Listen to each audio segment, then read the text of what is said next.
Assalamualaikum warahmatullahi wabarakatuh. Baiklah, kita akan memulai materi selanjutnya, yaitu cara kerja pemeriksaan TPC. Di sini saya akan mencontohkan pemeriksaan TPC untuk bahan yang sudah diolah diwakili oleh kue, dan bahan yang belum diolah diwakili oleh sayuran. Pengolahannya sama persis seperti kita memeriksa MPN tadi, karena setelah kita memeriksa MPN tadi masih ada sisa untuk sampel yang sudah kita encerkan, jadi saya tidak mengulangi cara mengolah sampel lagi. Baiklah, saya akan mulai dengan yang sudah diolah.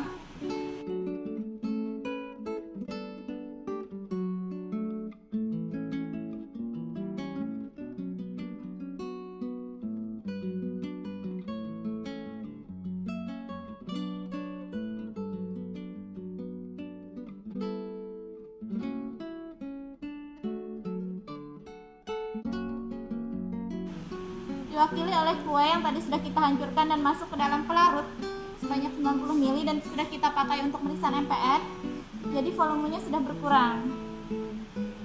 Karena ini sudah diolah, karena tadi yang kita pakai adalah kue kukus ya, maksudnya ada proses pemasakan dengan mengukus, maka kita menganggap bahwa di sampel tersebut bakterinya sedikit. Karena sedikit, kita akan melakukan pengenceran rendah saja. Jadi kita mulai dari 0, 10 pangkat 0. 10 pangkat 0 itu adalah sampel ini saja kita masukkan. Sampel kue tadi saja kita masukkan ke dalam cawan Petri. Di TPC yang harus kita lakukan adalah pelabelan, labeling. Jadi TPC itu sangat memerlukan kontrol, di mana kontrol akan dengan kontrol kita akan mengetahui pekerjaan kita steril atau tidak. Kalau misalnya di dalam kontrol nanti akan terdapat beberapa koloni, itu menandakan bahwa pekerjaan kita tidak steril, dan itu bisa dari manapun, dari lingkungan, dari alat, dari alat atau dari media atau bahannya, ya. Tapi kalau kontrol bersih, berarti pekerjaan kita dianggap steril. Kontrol terdiri dari pelarut saja tanpa apapun, jadi ini adalah pelarut yang sama, volumenya beda karena kontrol hanya akan dipakai 1 ml saja, sementara ini berisi 9 ml pelarut, bisa NaCl 0,9%, bisa aqueous, bisa buffer. Isinya harus tepat 9 ml ya, tidak boleh lebih, tidak boleh kurang, karena ini masuk perhitungan. Untuk mengerjakan TPC yang harus pertama kali dilakukan adalah kerjakan kontrol. Gunanya untuk menghemat pipet. Jadi pipet yang kita pakai buat kontrol itu masih bisa kita pakai untuk sampel. Sekarang pertama kali saya pipet adalah kontrol 1 ml ya. Perlakuan kontrol sangat sama dengan sampel.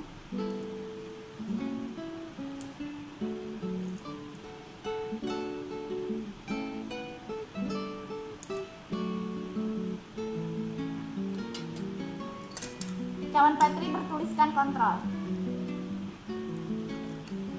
Langsung kita masukkan saja.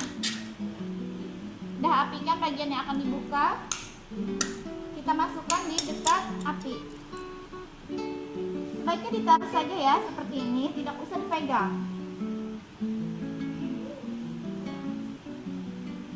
Nah, kalau sudah masuk ke dalam cawan Petri, sisihkan. Kemudian kita mulai melakukan pemeriksaan pada sampel. Ambil sampelnya, kemudian kita pipet 1 ml, homogenkan dahulu. Tunggu turun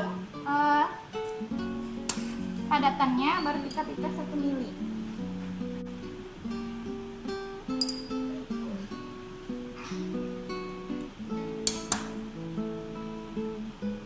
Baru langsung kita masukkan ke cawan Petri yang 10 pangkat 0.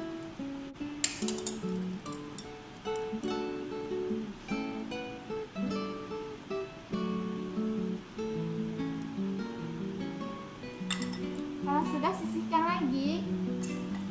Kemudian kita ambil 1 mili sampel lagi, dan 1 mili ini akan kita pakai untuk pengenceran.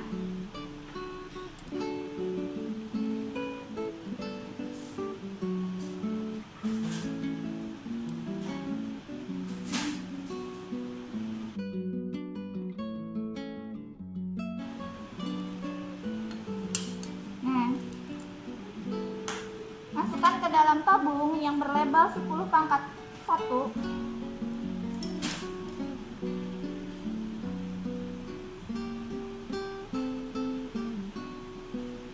Bilas pipet dengan memipet dan mengeluarkan larutan 2-3 kali.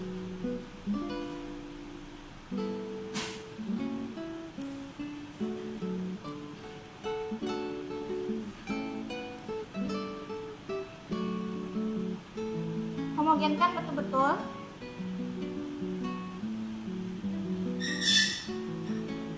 Tutup. Boleh ditutup, boleh ditaruh, atau langsung dipipet. Kalau mau praktis sih, langsung aja dipipet lagi ya.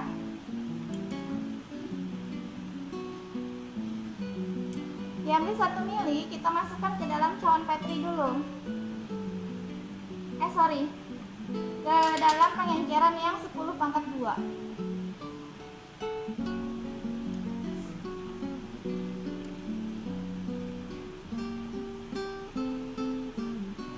Nah, pengenceran di sini sudah terjadi 100 kali ya.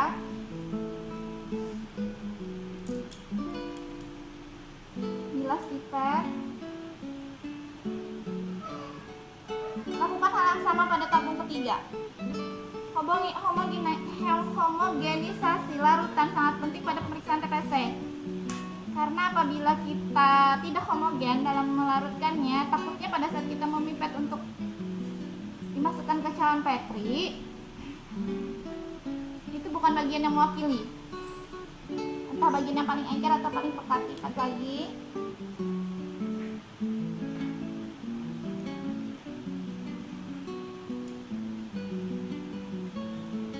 Pengenceran yang terakhir 10 pangkat 3. Saya cuma pakai 10 pangkat 3 ya. Nanti kalau kalian memeriksa sampel yang kira-kira bakterinya sangat banyak, bisa sampai pengenceran berapapun, 10 pangkat 5, 6, 7, 8, itu terserah peneliti.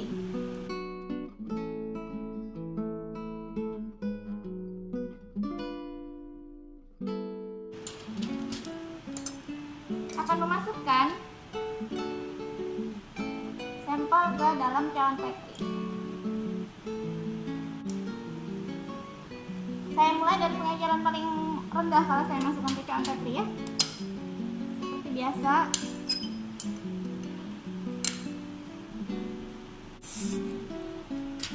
Ini yang 10 pangkat 2 diambil juga. Masukkan ke cawan Petri yang berlabel 10 pangkat 2. Lagi, terakhir 10 pangkat 1. Homogenkan dahulu, kemudian diambil.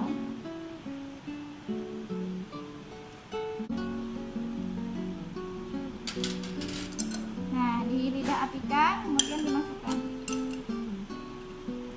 Dan saat pengerjaan TPC, kita metodenya agar tuang. Jadi agarnya kan habis dari autoclave, kita masukkan ke dalam kulkas ya beku ya. Kita cairkan lagi. Caranya adalah direbus di tim sendiri. Jadi nanti kalian kalau di pas ujian, saya tidak akan menyiapkan ini. Kalian sendiri yang pikirkan ya. Berapa lama waktu yang diperlukan untuk mencairkan. Dan ini adalah agar yang tadi kita rebus dan ternyata dia sudah cair semua. Tandanya adalah dia akan sangat bening sekali. Tidak ada gumpalan, karena gumpalan agar itu biasanya lebih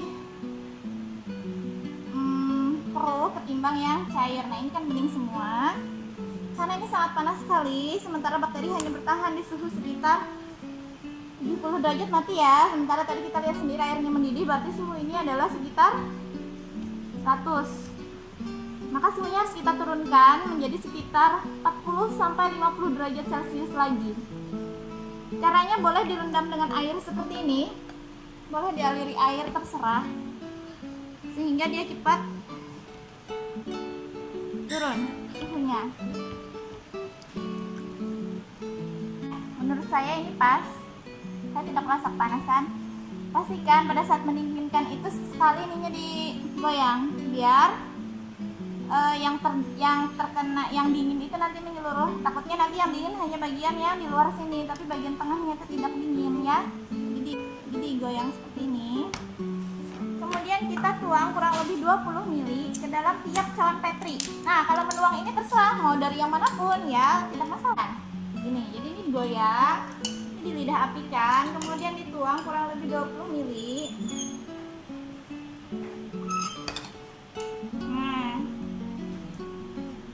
Ininya digoyang supaya sampel dan agar benar-benar campur. Kalau tidak pede begini takut tumpah di lantai, di meja. Nah ya, baru dinginkan. Lakukan begitu sampai semua cawan petri habis.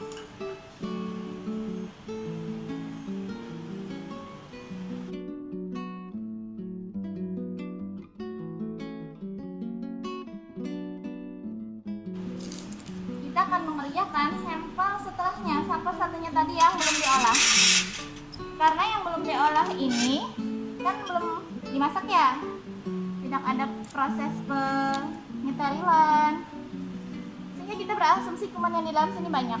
Makanya pengencerannya dimulai dari satu saja, 10 pangkat 1, 10 pangkat 2, 10 pangkat 3, 10 pangkat 4, dengan harapan semakin tinggi pengenceran kita akan mendapatkan jumlah kuman yang kita inginkan. Karena syarat pemeriksaan TPC itu bisa dibaca bila dalam satu cawan petri hanya ada 30 sampai 300 kuman. Jadi kalau dia di bawah tidak 30, petrinya diabaikan, tidak dibaca. Di atas 300 juga petri itu akan diabaikan, tidak dibaca. Kita mencoba nih sampai 10 pangkat 4, ternyata di 10 pangkat 4 jumlah bakterinya itu lebih dari 300. Sebenarnya kalian harus ulang dari 10 pangkat 5 dan seterusnya sampai didapatkan hasil yang kita inginkan, yaitu jumlah bakteri dalam petri ini antara 30 sampai 300, karena hanya itu yang bisa kita hitung dan nanti masuk perhitungan.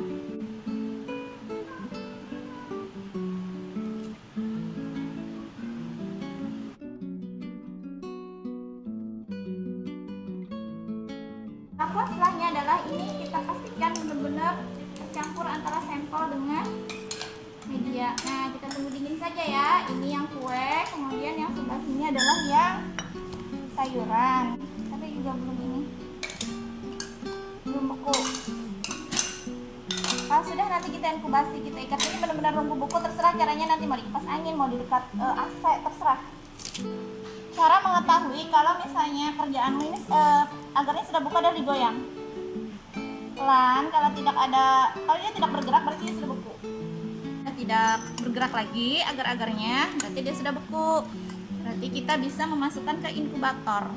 Tolong kalian lancarin juga, belajar lagi tentang gimana cara menggunakan koloni counter. Perhitungannya untuk koloni counter yang punya kita seberapa, seperti apa, cara menghitungnya seperti apa. Jadi pada saat besok kita menghitung, kalian tidak bingung lagi.